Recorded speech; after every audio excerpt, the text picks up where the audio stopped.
huge change to VAR that fans desperately want is being considered by Premier League officials in biggest revamp since the system was introduced. PGMOL are considering the biggest revamp to VAR since it was introduced. Fans have wanted to hear the decisions made by referees and other officials. Premier League referees are set to use the stadium PA system to explain VAR decisions after visiting their pitchside monitor, PGMOL chief Howard Webb has confirmed. Mail Sport revealed in January how this initiative was set to be introduced for next season, and Webb spoke on Tuesday night on why they want to improve the fan experience.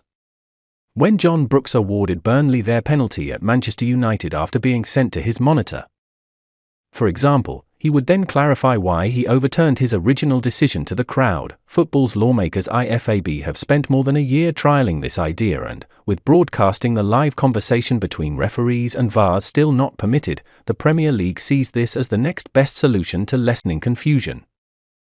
Webb was discussing a spot kick incident in Brentford's goalless draw with Brighton on his television show Match Officials Seat Up when he was asked by the host Michael Owen whether the information available to supporters needs to improve. It does need improving, Webb said.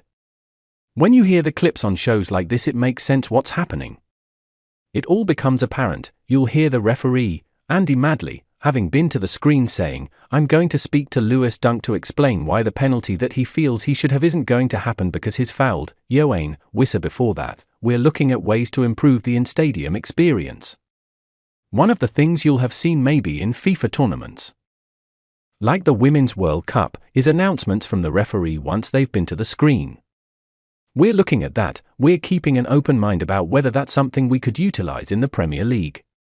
For situations like this, it would be really useful for the referee to be able to speak to all of the people in the stadium, to explain the rationale for why you didn't give a penalty because of the foul that happened before the penalty appeal when Dunk fouled Wissa." Meanwhile, Webb admitted there was a VAR cock-up in Nottingham Forest's controversial 2-0 loss to Everton earlier this month.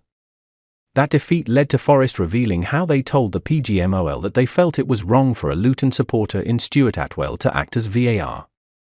While Forest insisted they should have been awarded 3 penalties, Webb claimed only one of those incidents should have resulted in Atwell sending Anthony Taylor to his monitor for when Ashley Young brought down Callum Hudson-Odoi from behind without touching the ball.